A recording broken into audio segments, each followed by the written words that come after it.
Era aquella una extraña tripulación, no menos rara que la de otros balleneros tal vez, pero exótica sin duda para mí, un aventurero en cierto modo limitado.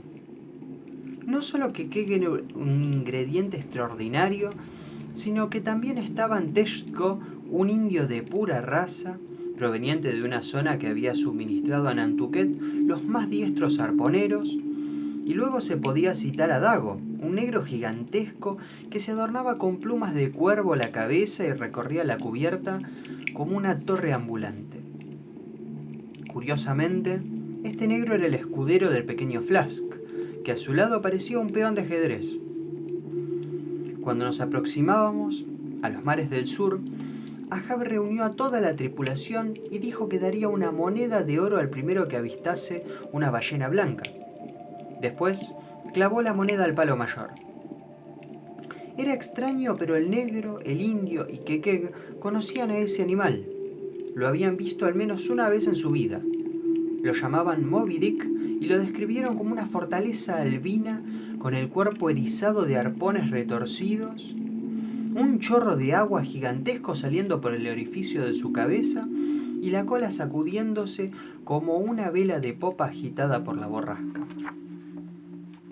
Ese monstruo era, lo supimos al fin, el que había arrancado la pierna al capitán Ahab.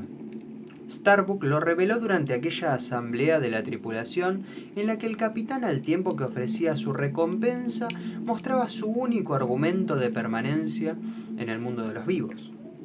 Así es, Starbuck, dijo el capitán. Ella me dejó este muñón y esta es mi venganza. Pagaré mucho por ella y no debe asombrarte. Observa que toda la realidad visible es un teatro de figuras de cera. Pero detrás de cada acontecimiento hay siempre una fuerza poderosa que hunde sus razones en lo desconocido. Para mí, esa ballena blanca es la muralla, más allá de la cual pienso que a veces no hay nada. Pero ¿qué importa? Veo en ella una fuerza ultrajante y llena de astucia. Me hunde y me tortura y deseo saciar mi odio con su cuerpo. No te asombres, Starbuck, los combates del odio son los que presiden las grandes creaciones. Y más intolerable que la mirada llameante de un demonio es la expresión fija e inexpresiva de un idiota. Mira la tripulación. Están todos conmigo. El capitán dio esa noche de beber a todos de una vasija de cobre. Como juramento, cada uno de los tripulantes sorbió un trago de ron de ese recipiente como si hubiese sido el cáliz de una misa. Luego, el capitán miró fijamente a sus tres pilotos. Esa mirada refulgente y afilada les hizo bajar los ojos. Dios me proteja y nos proteja a todos, murmuró Starbuck. Yo, Ismael, estuve entre esa tripulación de alucinados en los días agobiantes del verano, sobre un mar cuya belleza provenía de su incalculable profundidad. Y estuve cuando las lanchas balleneras eran lanzadas al mar con un chasquido, y cuando en las gotas de agua de los arpones brillaba el sol, al ser lanzadas las hojas al aire arrastrando las culebras sinuosas de sus cuerdas. Y sobre nosotros planeaba constantemente la imagen de aquel demonio blanco, un monstruo omnipresente que muchos habían visto en las más diversas latitudes con horas de diferencia, navegando como una isla imponente sobrevolada por pájaros. Entiendo las razones de Ahab. La demencia lo recorría como un río subterráneo. Imaginé su pierna cercenada por la mandíbula de la ballena que se había cobrado, según las leyendas del mar, cientos de vidas humanas. Vi el espíritu profundo de Ahab como el de un dios de la tiniebla amenazado y sensible a todos los peligros. Así suelen sentirse los hombres de inteligencia más aguda. Pero también pensé en lo que la ballena blanca inspiraba en mí. El blanco, ese color relacionado con la pureza, era lo más siniestro en su imagen.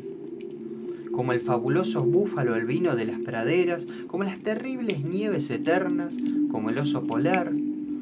La ballena blanca era más temible porque su color, el color de las mortajas, el de las vírgenes, el de las sábanas, encerraba la más salvaje ferocidad.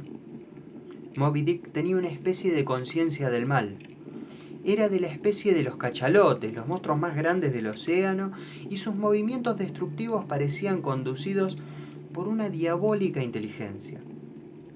No obraba, se decía, solo para defenderse. Se lanzaba sobre las balleneras con método una y otra vez hasta hacerlas añicos. Ahab había atesorado este momento. Con un sentimiento instintivo hacia la belleza del mar, parecía un condenado en el centro del paraíso. Especie de exiliado, recorría del lado oscuro de la vida, viendo el resplandor del lado luminoso como el aura de un lejano crepúsculo. Ahora, la totalidad de su demencia parecía disponerse al asalto final de la totalidad de su lucidez. Ese combate tendría lugar en uno de los lugares más bellos del mundo. Nuestro barco había atravesado distintas zonas de pesca, al sur del Río de la Plata, y nuestros arponeros cobraron varias presas que fueron despedazadas junto al navío.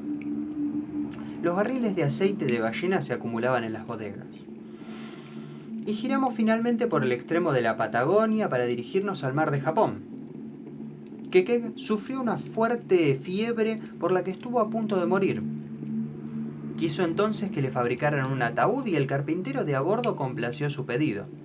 Mi amigo talló sobre la madera una infinidad de dibujos enredados como los ejes de sus tatuajes y pidió que cuando expirara lo metieran en la caja y lo pusieran a flotar, con la esperanza de llegar hasta el corazón de su lejana isla. Pero se restableció de la noche a la mañana después de una semana de crisis. Y el ataúd, a falta de otra cosa, fue usado como boya.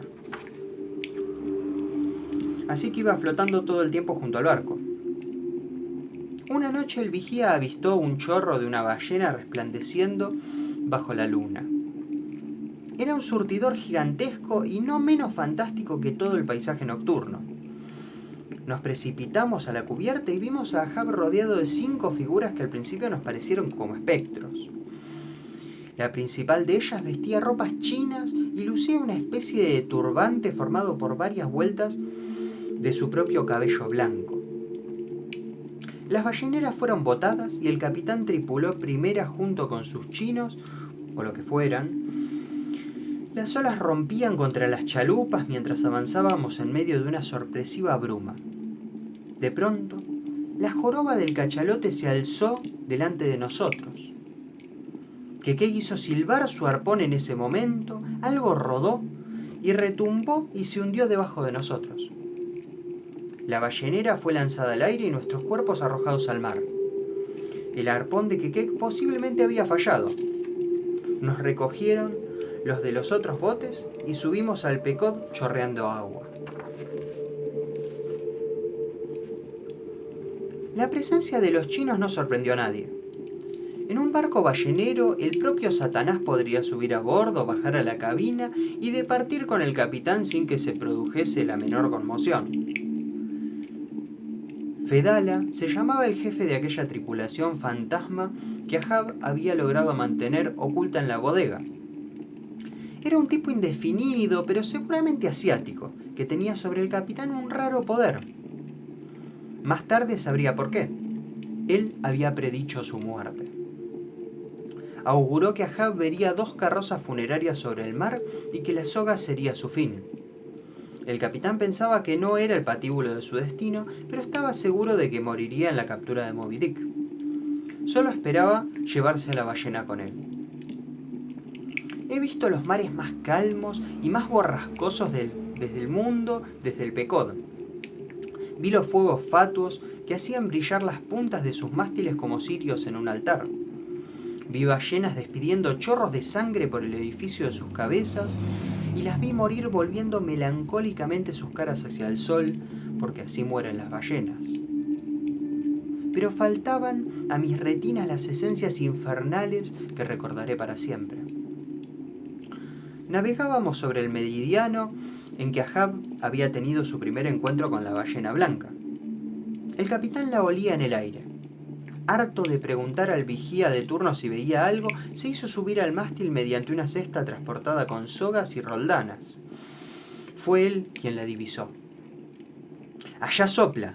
Tiene una joroba como una colina de nieve, es Moby Dick, gritó. La ballena navegaba como una isla, resplandecía bajo el sol tropical y parecía que a su alrededor las olas la aplaudían embelesadas. Las chalupas fueron arrojadas al mar. Ahab iba en la popa de una de ellas con su propio arpón. La ballena se hundió de pronto y las chalupas quedaron flotando sobre el agua todavía agitada. El capitán se disponía a esperar una hora o más, pero comenzó a ver un punto blanco que subía desde las profundidades. Las fauces de Moby Dick se abrieron frente al bote antes de que pudieran maniobrarlo. La proa quedó atrapada entre las mandíbulas como en una morsa y la chalupa se partió en dos. La ballena giraba en círculos en torno a los náufragos sin que las otras embarcaciones pudieran intervenir. La cabeza de Ahab flotaba como una frágil burbuja en medio de esa espiral infernal que se estrechaba. Solo la aparición del Pequod al mando de Starbuck pudo salvar al capitán y a los suyos. La nave se interpuso entre los hombres y el cachalote, que se sumergió furioso mientras los marinos eran subidos a bordo. Todo ese día continuó la persecución a toda vela. Ya de noche, el capitán calculaba el curso de la ballena y la mañana nos volvió a mostrar que Moby Dick avanzaba delante del Pequod. Los marinos habían preparado las chalupas de reserva y volvimos al ataque. La ballena averió 2 botes. Con su lomo erizado de arpones rotos y oxidados, golpeó varias veces la chalupa de Ahab. El capitán solo atinó a hacer lo único que se podía. Tomó una de las sogas enredadas, aquel amasijo de hierros, tiró de ella y logró arrancar el manojo de lanzas que cayó al mar. Hombros, muñecas, tobillos dislocados, arpones y lanzas torcidas, remos y tablas deshechas fue el saldo apocalíptico de esa segunda batalla en la que nuevos arpones se clavaron en el lomo de Moby Dick. También Fedala debía contarse entre las pérdidas y los desastres. El hombre de extraño peinado desapareció, y él había anunciado a Ahab: «Yo iré adelante». Starbuck no pudo convencer al capitán de que desistiera. El tercer día, el primer oficial recordó la mano de su hijo sobre una colina en Nantucket y sintió que el futuro y el pasado se borraban de su vida como las nubes alejándose en el horizonte. Stubb, que pensaba que como nunca tenía deseos locos de comer una cereza. Ahab, que había perdido su pierna artificial durante la cacería, le había ordenado al carpintero que le construyese otra durante la noche y ahora se paseaba febril por la cubierta esperando que avistasen a la ballena. Al fin ordenó que lo izaran hasta el puesto de vigía y él mismo volvió a divisar el surtidor. Bajaron los botes que habían logrado reparar por la noche y navegaron hacia Moby Dick. El cachalote los embistió directamente como poseído por los demonios. Solo la embarcación de Ahab quedó intacta. En las otras, los hombres se afanaban por taponar las planchas averiadas. Al alejarse, Moby Dick mostró uno de sus flancos y un grito de horror partió de aquellos duros balleneros. Sujeto al lomo de la ballena blanca, enredado en las sogas de los arpones, estaba el destrozado cuerpo de Fedala, con los ojos desorbitados. «Era verdad», gritó el capitán. «Vas delante, y esta es la primera carroza fúnebre que me anunciaste». Los otros botes volvieron al barco. Moby Dick nadaba tranquilamente a lo lejos. «Ahab», gritó Starbuck desde la proa del Pequod. «Todavía estás a tiempo.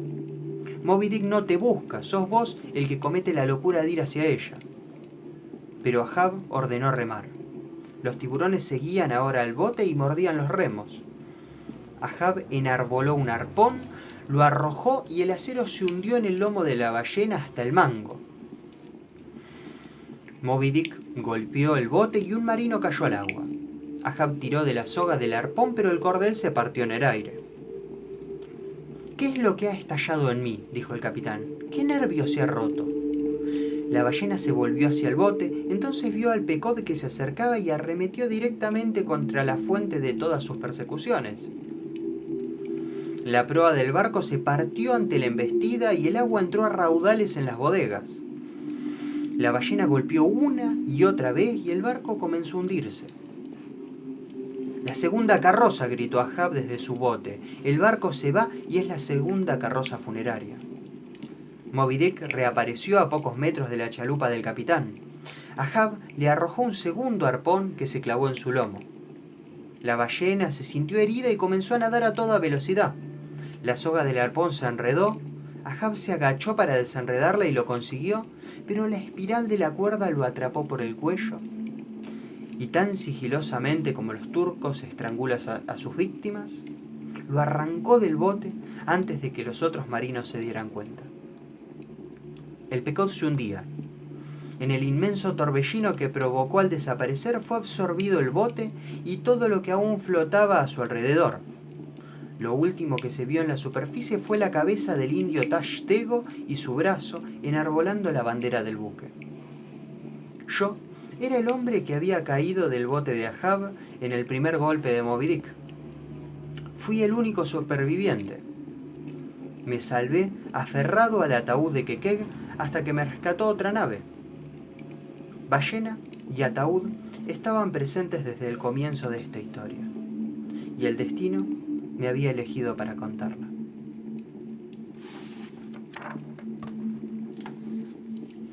Moby Dick, de Herman Melville.